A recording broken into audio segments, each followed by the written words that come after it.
Hi, and welcome to the Parrot Coder. So in this episode, I just want to show you around some of the features and how the Parrot Coder can be applied to a real project. So I've created a project here that has, it's in a typical sort of front-end, back-end style. We've got a PHP back-end. So I've got some table classes here, some table migrations here, one for prices, one for threads, one for users, one for features, and then we've got the class files associated with those, and then we've got some controllers associated with those, and then we've got the front end view JavaScript files. So we're going from PHP to JavaScript. And yeah, the Parrot Coder is basically an app that's going to help you wherever you get these sort of highly repetitive things. Like here we've got name, username, email, password for the users table. And then in the controller, we see that comes up again and again. And then in the class, it comes up again. And then in the front end view, it comes up again and again. So we've got all these sort of repetitions happening, and then the same thing happens for all our other objects. So in some of my other projects, I've got something like 90 objects, and each one has 6 files. So you're looking at a lot of files, especially if you find a mistake or you want to do a variable name change, and it takes a long time to go through those. And usually it's where I make the majority of my mistakes happen, because I go into this autopilot mode and start making changes and then mess them up. So I want to show you how to use Parrot Coder to basically recreate these files. Firstly, I'll show you the finished outcome. So here we've got our blueprints, and as you can see, we've got 4 types of file. We've got migrations, we've got these front-end view files that are in JavaScript, we've got these controller files that are in PHP, and we've got the classes files, which are also in PHP. And here's our blueprints to match those up. So you've got your migration file, you've got your class file, you've got your controller file, and then you've got your view file. So, and then so with that, when we look at the migration file, we can take a look at one of these side by side.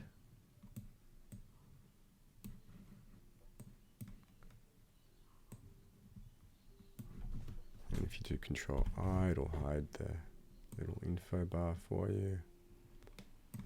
You can also hide that. I think that's Control B to hide that. Yep, Control B. And here we have the instance for the users table and the generic Parrot File Blueprint. And here we see that okay, you've got this sort of 3 lines here, and then you've got this comment here which exists here, and you've got this class create users table, which is class create, and there's your marker table extends migration, and then you've got your database columns here, and you've got your closing section down here. So if we look at the actual users migration, which is this one here, we can see the actual details again lining up with what we have in this file. So here we see these things that we've created here. Okay, so let's get started by creating or recreating the migration file. So what we'll do is we'll go in here and we'll just create a new file. Well, what we'll do is we'll close this off and create a new project.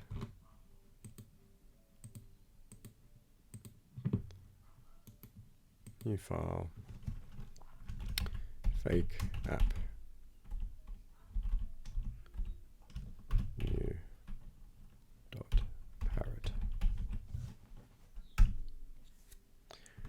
So we're going to start by creating our project.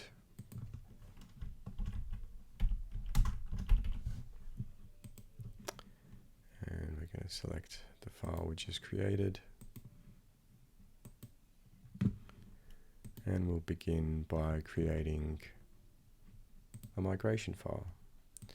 So usually what I do is I'll pick the example file that I want to create the template out of, and then I'll start creating my template. So this is a migration.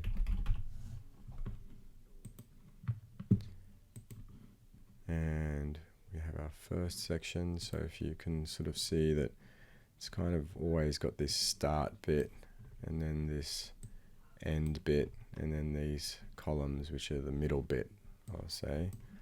And if you look at the other ones, it's sort of the same. It's got that start bit, end bit, middle bit sort of structure. And even though those words change and the column names change and the types change, they all have that sort of similar structure. So let's say we're going to call this bit the opening bit.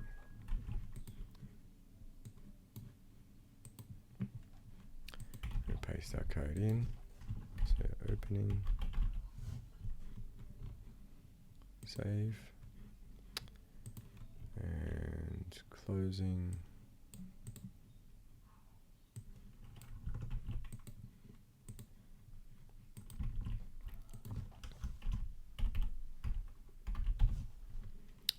Save. And then we're going to select one of these columns to be representative of what we're trying to make. We'll call the column, and we'll call that database column. And this is a repeating section, so we click on this button here, and it'll ask you if you want to omit the first separator or the last separator. In this case, we don't. It will also ask you if you want to have this section start off in a disabled state or not. So this is it later on. If you want to include new sections but you don't want them included for everything, you can select that. We'll select it just to show what's happening there, and save. So we've already got the basic structure of what we're trying to achieve. So now what we're going to do is we're going to start creating variables.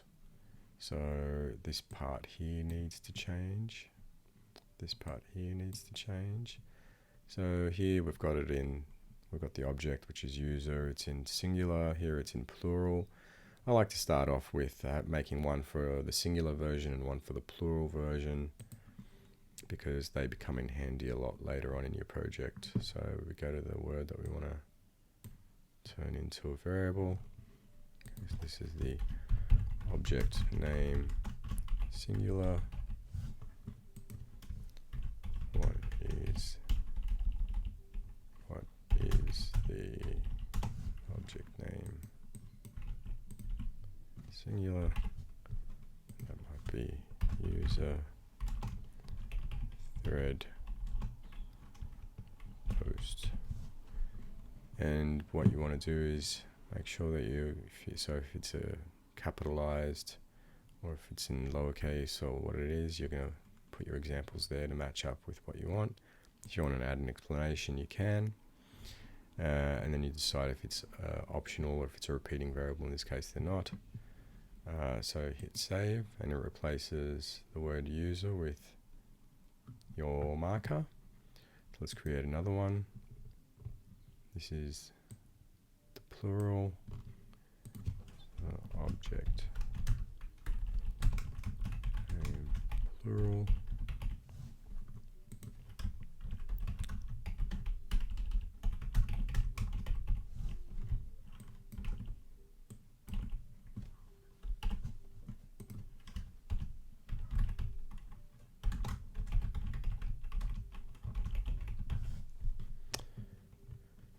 And that's not repeating, and it's not optional either. Save, and you see that that's changed there. So in this first section, there are no other bits that are specific to user. This will now be generic for all migrations that we're trying to create. At the bottom there, Oh, we've missed this bit here. So that's fine. So there's another line here. Schema create user table. That's where we create our user table. Easy enough to add in. We just go new section blueprint below. Add that in. Table create. Save. And there's that there. Let's just hide the info. And here we go. Okay, so there's the users table there. So we want that changed now as well. We'll call that the database table.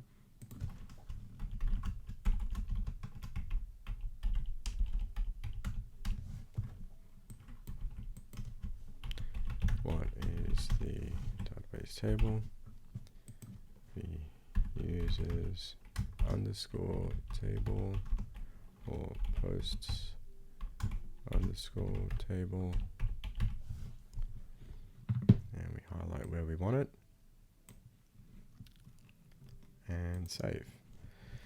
Now here you see that the users table exists here down in the closing section. We don't have to recreate that. We can just copy and paste that marker, or we can do it from here with this button. And we edit this section, highlight the bit we want to turn into a marker, and Control V to paste, and save. So now that's down there as well. So now we've just got this one database column section left. You can see that the differences are generally going to be, let's look at prices, and there's booleans, there's strings, there's text, there's an ID, timestamp.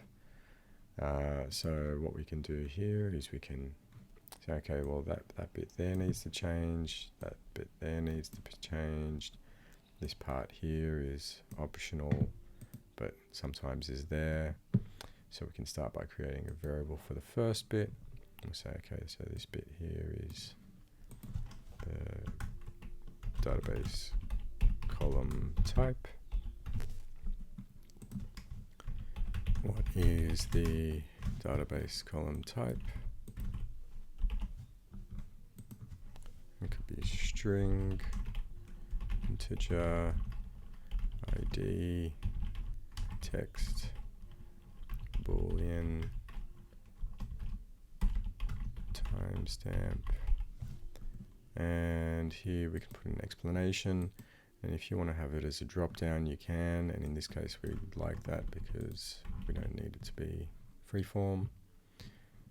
And you say this repeating variable, in this case it is because it's in a repeating section. Is this optional? No, it's not. We need this bit. Save, and it's just replaced that now. Then the next part is where it says username. That's kind of like the database column name.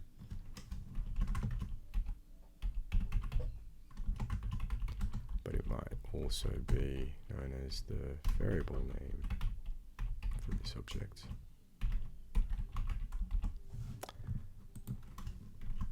What is the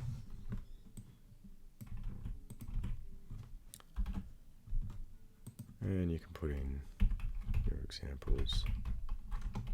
I find this very useful because sometimes I forget what I'm supposed to be putting in there. Save. And this last bit here is unique, but that could be any sort of database attribute. Could be a default value, so we'll just say database attribute. Are there any additional database attributes, question mark, such as unique,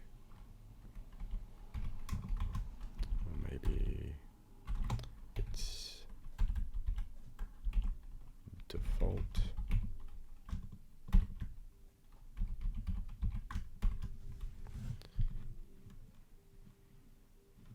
And this is optional, so we'll say it's optional here. Save.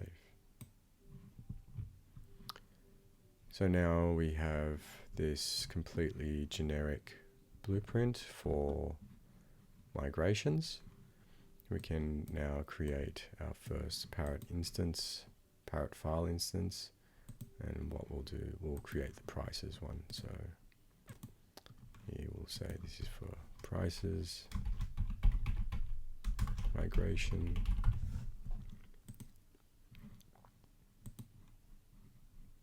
and we go to our project, we select the file that it's going to be managing,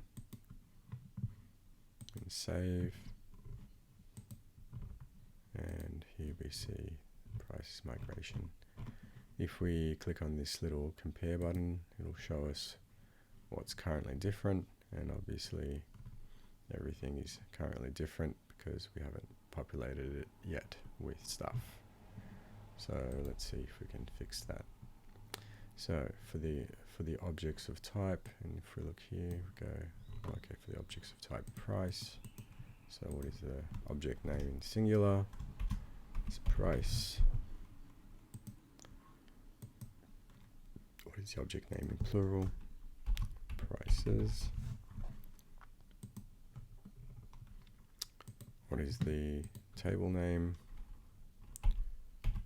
Prices underscore table. And here we want to add in our columns, so let's turn this section on. And the first one is ID. But you see we've got this kind of dash thing here, so maybe we want to add that in as a unique section rather than recreating a different sort of blueprint section. ID bit.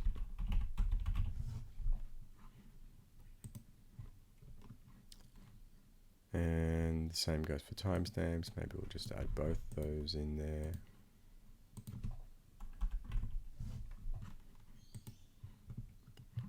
And then we've got string title 100.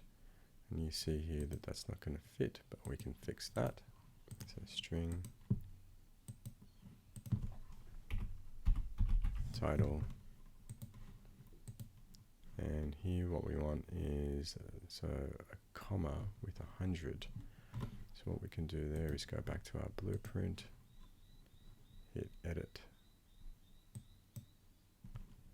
Or actually what we'll do is we'll create a new repeating variable, and we want it just after the last dash there.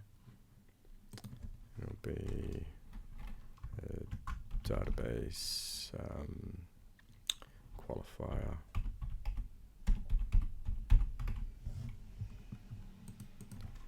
Are there any database qualifiers? Example, comma 100. This is optional. Save. Now I'm going to go back to our prices migration. We now have a point where we can put that in.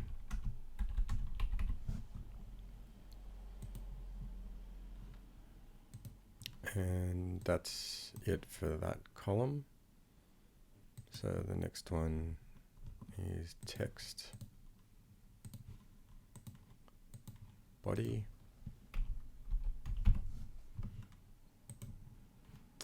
And that is nullable, so let's just copy that. That goes into our last bit there. Are there any additional database attributes? And the next one is string price.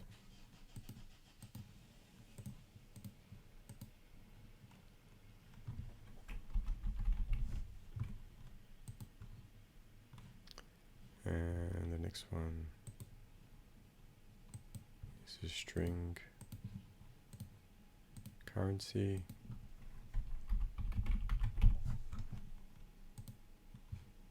And has a qualifier.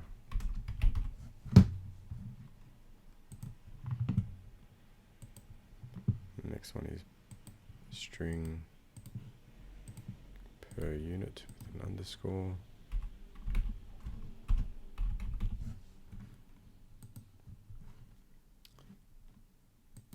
Again, 100. And there's 2 more left, so we'll make those. They're both booleans.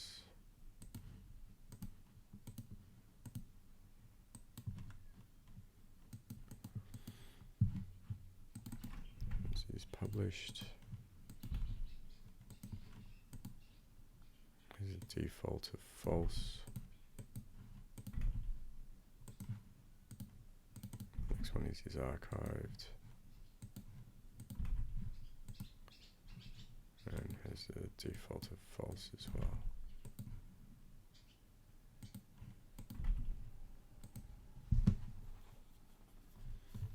Now if we compare our 2 files, you can see that there's just a mistake right there. So that's good. And that's in our blueprint. So we go back to our blueprint, edit. We've accidentally copied that out, so add that back in. And now you should see that it's pretty much the same. I'm guessing there is a problem with a space at the bottom.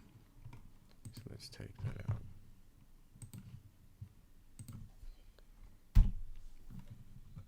Because the Parrot Coder will add in a line break. So you can either take the space out there, or you can remove the line break at the end of the block if that's what you prefer to do. And now you see that it's exactly the same.